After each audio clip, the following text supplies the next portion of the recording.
Солтүстік Қазақстан облысында Қостанай іздеу түсірілім экспедициясы жауапкершілігі шектеулі серіктестігі қазба жұмыстарына қызу кірісіп кетті. Аймағымыздағы геологиялық барлауды жүргізуге өңіраралық Солтүстік Қазақстандық жер қойнауы департаменті тапсырыс беріпті. Начались работы.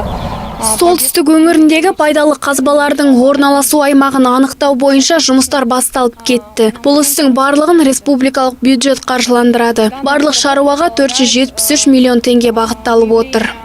Зерттеу жұмыстары жүретін алғашқы аумақ Ақжар ауданының даласы. Қазір бұл жерді қостанайлық мамандар барлауда. Мынау бұрғылауға арналған машина. Жалпы геологиялық барлау жұмыстарын жүргізуге барлығы сақадай сай. Предназначен для бурения.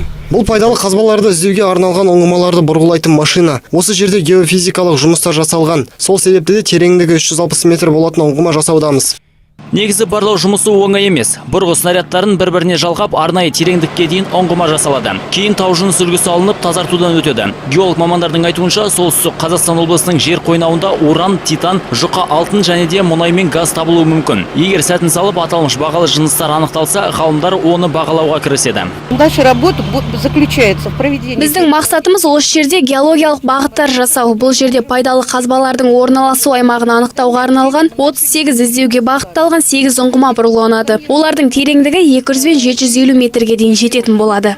Қостанайлықтар біздің өңірімізде 3 жыл уақыт көлемінде қазба жұмыстарын жүргізеді. Солтүстіктің Сарышұнақ аязы кезінде Қостанай іздеу түсірілім экспедициясы жауапкершілігі шектеулі серіктестігінің мамандары геологиялық барлау жұмыстарын жүргізуден қорықпайды. Олар Ақжар ауданын 1 жыл бойы зерттеп, кейін Уәлиханов пен Тайынша аудандарына беттемек.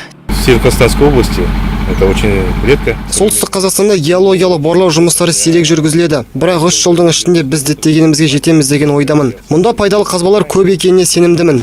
Зерттеу қорытындысы бойынша жаңа пайдалы қазбалар табылған жерлердің топографиялық картасы құрастырылады. Алдағы уақытта бұл шетелдік инвесторларды тартуға өз септігін тигізбек. Айта кететін жайт, геологиялық барлау жұмыстары өңірімізде алғаш рет жүргізілуде. Риат Шони, Денис Севков, Жұлдызбек Ермұханов, муниципалдық телеарна.